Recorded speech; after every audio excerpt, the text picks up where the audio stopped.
No, no, no, no. Que empecemos a ver, y los que se han formado conmigo saben, a mí me gusta muy desde el ABC, o sea, qué es lo que hay que hacer en primer lugar, en segundo lugar, en tercer lugar, qué hago en primera sesión, qué hago en segunda sesión, en tercera sesión. Les vamos a contar ese tipo de cosas. Bueno, entonces eso es mucho de lo que vamos a trabajar y cómo movernos en este negocio de la psicología. ¿Qué es lo que hay que empezar a hacer?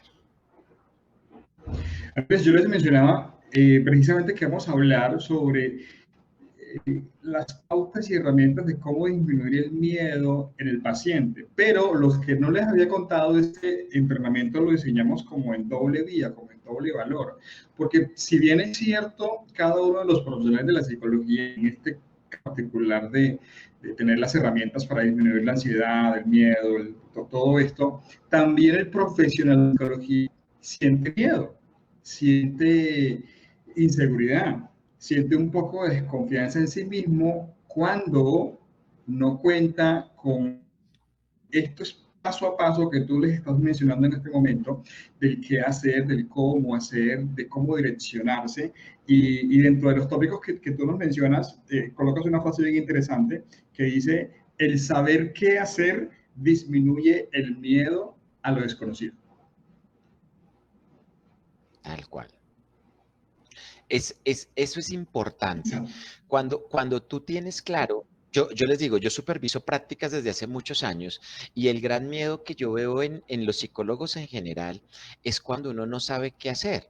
¿Sí? O sea, cuando te llega un caso de depresión, pero bueno, ¿qué tengo que hacer específicamente en la primera sesión, en la segunda? O sea, cuando uno no lo sabe, genera mucha ansiedad en nosotros los psicólogos. El conocer el paso a paso disminuye significativamente. Y algo que decía Félix, y es también aprender a manejar el miedo. Yo les quiero contar hoy anécdotas, no sé, hay días que tú amaneces más de contar anécdotas, ¿no? Hoy creo que es uno de esos días para mí. Yo les quiero contar algunas anécdotas que a mí me han servido, ¿sí? Yo me acuerdo que cuando yo estudiaba psicología en el pregrado, a mí me educaron, como estoy seguro que a muchos de ustedes los educaron, porque así es como nos educan en las universidades. No es que esté mal, pero yo he entendido que uno sale con muchas ingenuidades de terapia.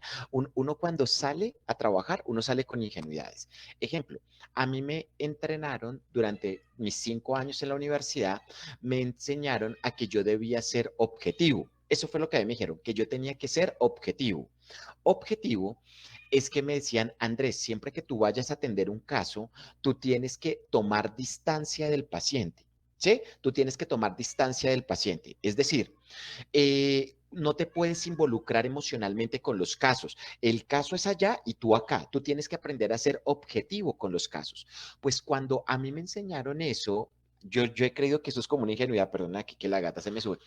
Eh, yo siento que eso es una ingenuidad. Cuando yo salí de la universidad, yo me sentía como un Superman y yo sentía que podía atender todos los casos. Sí, yo sentía que todos los casos que me llegaran yo los podía atender porque entendía que yo podía ser objetivo. Lo que a mí me ha enseñado la realidad es que uno no puede ser objetivo, que uno es muy subjetivo, muy subjetivo.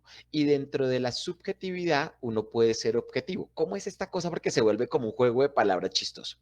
Yo entendí que yo no puedo tomar distancia emocional de todos los casos, que hay casos que yo puedo trabajar y que hay casos que yo no puedo trabajar.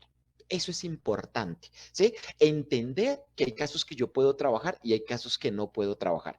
Yo por lo menos les cuento. A mí me encanta y por eso me he formado, ¿sí? Y eso me ha traído también consultantes, porque yo me he dado cuenta que a mí me encanta trabajar con pacientes depresivos, maníacos, bipolares, ansiosos, consumo de sustancias. Hay unos motivos de consulta que a mí me encantan y como me siento tan bien y los trabajo tan bien, me dedico a eso. Pero me he dado cuenta que hay unos casos que a mí no me conectan o que me dan, o sea, que no logro tomar esa distancia emocional. A mí me decían en la universidad, usted tiene que ser objetivo siempre. No, hay casos que a uno lo desbordan porque uno es ser humano. Yo les cuento qué casos yo no atiendo. Ya les conté qué casos sí atiendo, depresiones, ansiedades, bipolaridades, ejemplo. A mí me pasa algo, Andrés, pero esto es Andrés, no son ustedes. Es lo que vamos a hablar de cómo encontrar, ¿sí?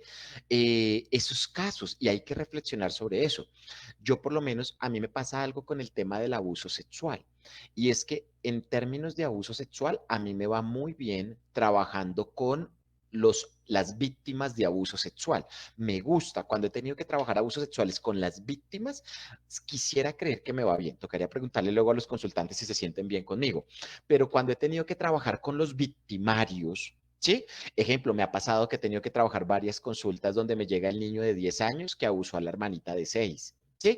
O he tenido que trabajar en comunidades terapéuticas donde el muchacho de 15 abusó a alguna compañerita. O sea, cuando tengo que trabajar con el victimario, me he dado cuenta que yo no logro hacer ese espacio de objetividad que me pedían en la universidad y yo me he dado cuenta que lo que termino es como regañando, o sea, termino siendo como un papá regañón y él no necesita un papá regañón, necesita un psicólogo. Pero mire, a mí en la universidad nunca me dijeron eso. A mí en la universidad me dijeron que yo tenía que atender todos los, o sea, que yo tenía que ser objetivo. Algo que yo he venido entendiendo con la vida es que hay casos que yo puedo atender y hay casos que yo no quiero atender porque no logro hacer esa distancia emocional. Ejemplo, a mí me va muy bien trabajando con niños y adultos. Perdón, con adolescentes y adultos, con niños no me gusta. Hay otros compañeros míos que sí. O sea, entender esas cosas en intervención es clave, ¿sí? Yo no soy psicoanalista, pero sí me encanta el psicoanálisis y el psicoanálisis tiene una teoría que se llama el tema de la transferencia. Y es como hay casos que inevitablemente yo soy ser humano y me desbordan más que otros. Cuando yo logro entender qué casos puedo atender y qué casos no tanto, también disminuye un poco todo el tema de mi ansiedad y de mi preocupación.